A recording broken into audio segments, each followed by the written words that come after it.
नमस्कार दोस्तों, मैं एडवोकेट विजय त्यागी आपका अपने चैनल एडवोकेट अनप्लग्ड पर हार्दिक स्वागत करता हूं।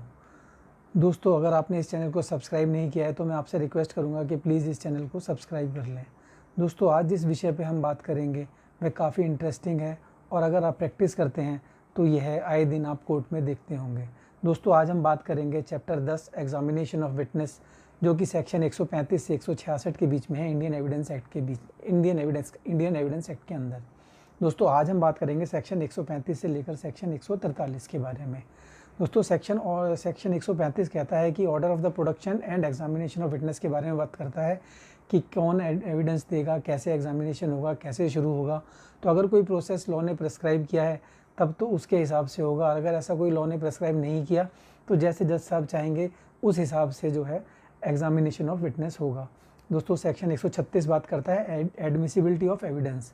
यह 3 पार्ट के अंदर डिवाइडेड है, जिसमें पहला पार्ट तो यह कहता है कि अगर मान लो कोई भी आदमी किसी चीज़ के लिए एविडेंस लीड करना चाहती है तो कोर्ट उससे पूछेगा कि भाई अगर मान लो ये फैक्ट प्रूव हो गया तो इसकी क्या रेलिवेंसी है। अगर कोर्ट को लगता है कि वह रेलिवेंट है तो कोर्ट उसके लिए एविडेंस अलाउ करेगा।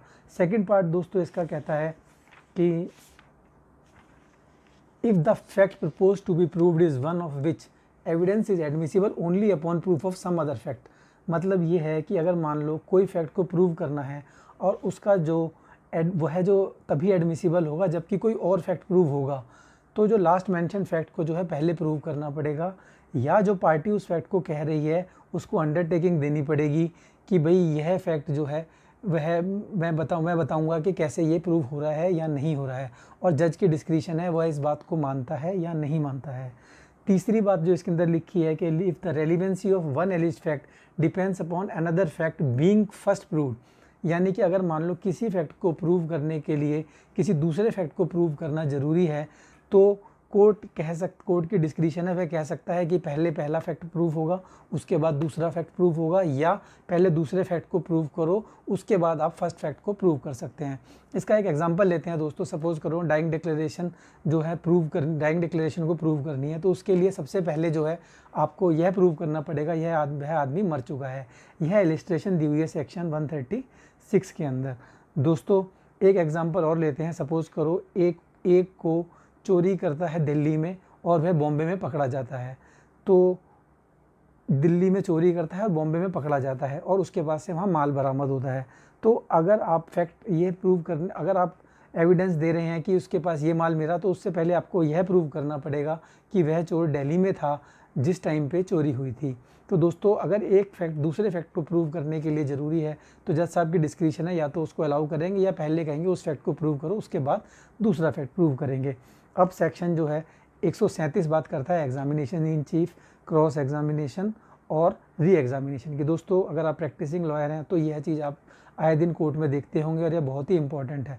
दोस्तों, एग्जामिनेशन चीफ के अंदर अगर आप सिविल केसेस देखते हैं तो एक एफिडेविट फाइल करते हैं, उसके द्वारा आप एग्जामिनेशन इन चीफ कराते हैं। और क्रिमिनल केसेस में जनरली आप एविडेंस जो है लीड करते हैं, वहीं पे आता है बंदा, वह एग्जामिनेशन करता है। एग्जामिनेशन इन चीफ का मतलब बेसिकली यह होता है कि जिस पार्टी ने उसको बुलाया है वह उसको एग्जामिन करती है। और दोस्तों, उसके बाद उसका क्रॉस एग्जामिनेशन होता है। क्रॉस एग्जामिनेशन में जो अपोजिट पार्टी है वह उसको एग्जामिन करती है, तो उसको क्रॉस एग्जामिन करना कहते हैं।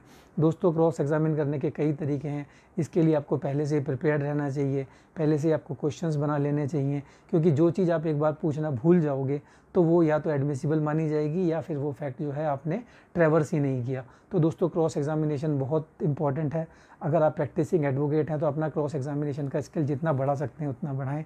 अच्छा, क्रॉस एग्जामिनेशन के बाद सपोज करो आपने क्रॉस किया किसी विटनेस को और वो विटनेस होस्टाइल हो जाता है, यानी कि विटनेस जो है गवाही देने तो किसी और के ए पार्टी के लिए आया था लेकिन वह बी पार्टी के फेवर में बोल देता है। तो उस स्टेज में जो है जिस पार्टी ने उसको बुलाया है वह उसको री एग्जामिन कर सकती है। री एग्जामिनेशन जो आफ्टर क्रॉस एग्जामिनेशन होता है और जिस पार्टी ने बुलाया है वह उसको री एग्जामिन करती है। दोस्तों, सेक्शन 137 इसके बारे में बात करता है। सेक्शन 138 जो है ऑर्डर ऑफ एग्जामिनेशन के बारे में बात करता है, यानी कि सबसे पहले एग्जामिनेशन इन चीफ होगा, उसके बाद जो है आपका क्रॉस एग्जामिनेशन होगा, उसके बाद आपका री एग्जामिनेशन होगा। दोस्तों, अगर मान लो सेक्शन 139 बात करता है अगर किसी आदमी को अपने डॉक्यूमेंट्स के लेके बुलाया है कि आप डॉक्यूमेंट्स लेके आएंगे पर्टिकुलर केस के लिए, तो आप उसको क्रॉस नहीं कर सकते। सपोज़ करिए मान ली एक केस चल रहा है अनऑथराइज कंस्ट्रक्शन का और उसके अंदर कोई एमसीडी से कोई डॉक्यूमेंट्स मंगाए जाते हैं तो वहाँ का क्लर्क जो डॉक्यूमेंट लेके आता है वह ही is not suppose to give evidence, यानी कि उसको एविडेंस नहीं देना है जब तक कि कोर्ट उसको खुद एज एन एविडेंस तलब ना करे। तो वह डॉक्यूमेंट्स लाया, डॉक्यूमेंट्स दिखाएगा, उससे आप लोग कोई क्वेश्चन वगैरह नहीं करेंगे। सेक्शन 140 बात करता है witness to character. Witness to जो करेक्टर है उसका क्रॉस एग्जामिन और री एग्जामिन दोनों किया जा सकता है। जो दोस्तों अब बात करते हैं कि क्रॉस एग्जामिनेशन और लीडिंग क्वेश्चन की, जो कि आपका सेक्शन 139 से 139 कितने सेक्शन से, हाँ सेक्शन 141 से लेकर 143 के बीच में। लीडिंग क्वेश्चन बेसिकली होता क्या है? लीडिंग क्वेश्चन वो क्वेश्चन होते हैं जिसमें अपने आप ही आंसर छिपा हुआ होता है। तो इस तरीके के क्वेश्चन आप जो है एग्जामिनेशन इन चीफ या री एग्जामिनेशन में नहीं पूछ सकते अगर कोई पार्टी जो कि दूसरी पार्टी है वो उसको ऑब्जेक्ट करती है। लेकिन आप ये क्वेश्चन कब पूछ सकते हैं? ये आप इन क्वेश्चनों को क्रॉस एग्जामिन में पूछ सकते हैं। सपोज करो एक क्वेश्चन आपसे एक आदमी पूछता है, भाई जिसने एग्जामिनेशन के लिए बुलाया वह क्वेश्चन पूछता है कि क्या आप उस समय दिल्ली के अंदर थे? तो बेसिकली अगर आप एग्जामिनेशन में क्वेश्चन पूछ रहे हैं तो उसको लीड कर रहे हैं कि आप दिल्ली में थे या नहीं थे, क्योंकि आपने बुलाया तो आपको पता है उसका क्या आंसर दिलवाना है। तो यह लीडिंग क्वेश्चन हो गया। इस तरीके के क्वेश्चन आप जो है एग्जामिनेशन इन चीफ में या री एग्जामिनेशन में नहीं पूछ सकते। हाँ, क्रॉस एग्जामिनेशन में आप इस तरीके के सारे क्वेश्चंस पूछ सकते हैं। तो दोस्तों आज हमने बात की सेक्शन नंबर 135 से लेकर 143 के बीच में। दोस्तों इसके आगे का जो है जो 166 सेक्शन तक है वह हम नेक्स्ट जो लेक्चर होगा या नेक्स्ट वीडियो है उसमें करेंगे। अगर आपको दोस्तों यह वीडियो अच्छा लगा हो तो मैं आपसे रिक्वेस्ट करूंगा कि मेरे चैनल को प्लीज़ लाइक करें और सब्सक्राइब करें। धन्यवाद।